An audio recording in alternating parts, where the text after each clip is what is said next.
Audio Jungle.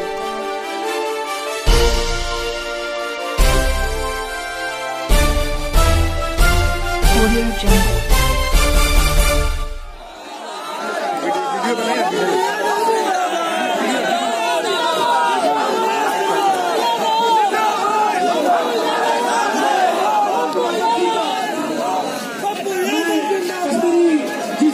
कहूंगा कि पप्पू यादव जी का माला डाल के स्वागत करें।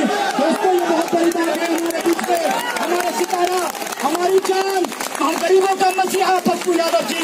न जाने क्या लिए था वो नया मेहमान आंखों में, न जाने क्या लिए था वो नया मेहमान आंखों में। उसी से जान आई है मेरी बेजान आंखों में, उसी से जान आई है मेरी बेजान आंखों में।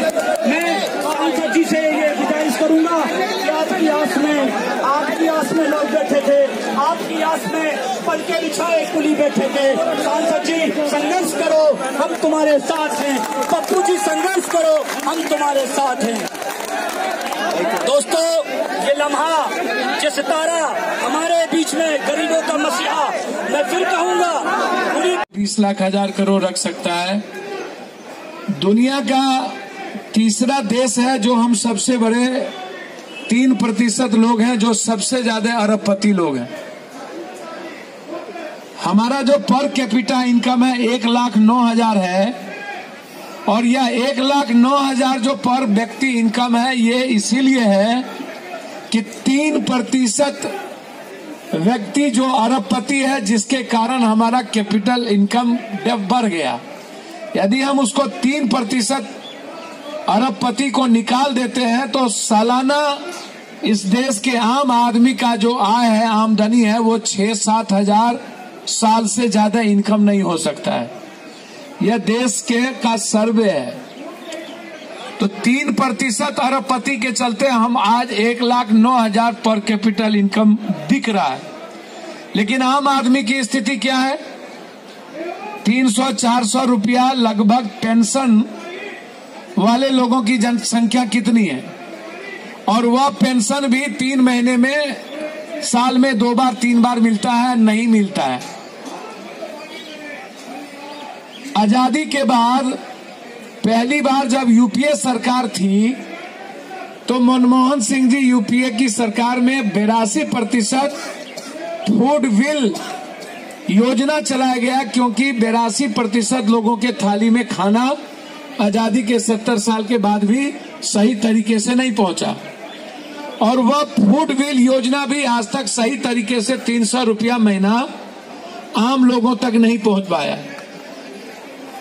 आप देखिएगा, छोटी छोटी चीजें हिंदुस्तान में आजादी के बाद mid day meal, Antyodaya, Annapurna, मनरेगा, ये पोशाक आहार, ये जितनी खैरात में बटी हुई चीजें हैं, ये आम आदमी और गरीबों के जीवन को किसी तरीके से राजनीतिक रूप से हुकूक करने के लिए, मतलब हमारी आर्थिक आजादी हमको इस देश के आम आदमी के लिए कभी लोगों ने तय नहीं किया। हम खिचड़ी वाला चावल या एजुकेशन के लिए यदि हम पढ़ने जाएं तो हमको मिड डे मील की योजना के तहत खाना मिल जाए, हमें पोशाक आहार मिल जाए, और हमारे लिए इतना ही है। अब किसी भी योजना को उठा करके आप देख लीजिए, हिंदुस्तान की कोई योजना आप देखिएगा तो आपको पता चलेगा, इस योजना से लोगों, अभी जैसे एक उजाला योजना पहले से भी था, लेकिन इसका नाम बदल दिया गया।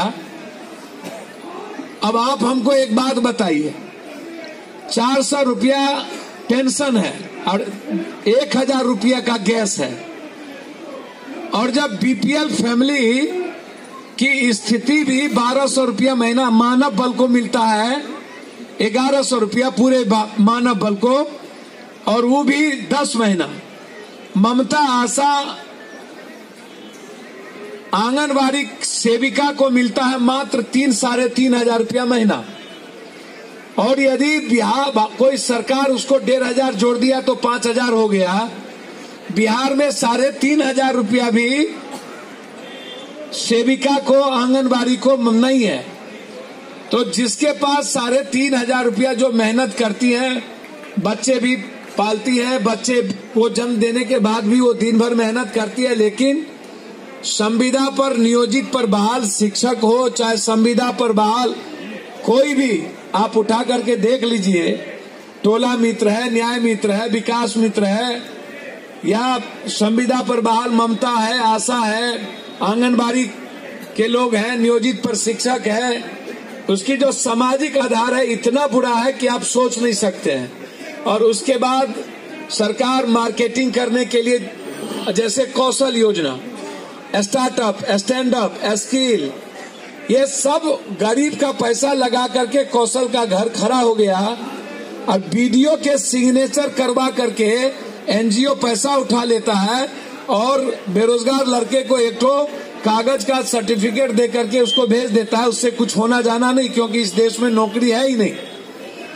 अब उस कौशल योजना का 10 साल के बाद देखिएगा वो कौशल अरबों खरबों का जो घर बना वो बर्बाद हो जाएगा। इस तरीके से आप कोई भी योजना उठा करके देख लीजिए तो आपको आश्चर्य होगा कि इस देश का कोई भी योजना आम आदमी और गरीबों की जरूरत के लिए पूरी नहीं हो पाई। हम किसी तरीके से रोजमर्रे का जो हमारी दैनिक स्थिति है वो बाय द वे नमक रोटी या बगैर दाल के सब्जी रोटी खा करके अपनी जिंदगी जी लेते हैं, या अपने बच्चों को किसी तरीके से जिंदगी जीने के लिए हम बात हो जाते हैं। हम बेटी को देखते हैं, बच्चों को देखते हैं, तो हमारी सामाजिक और आर्थिक स्थिति कितनी बुरी है।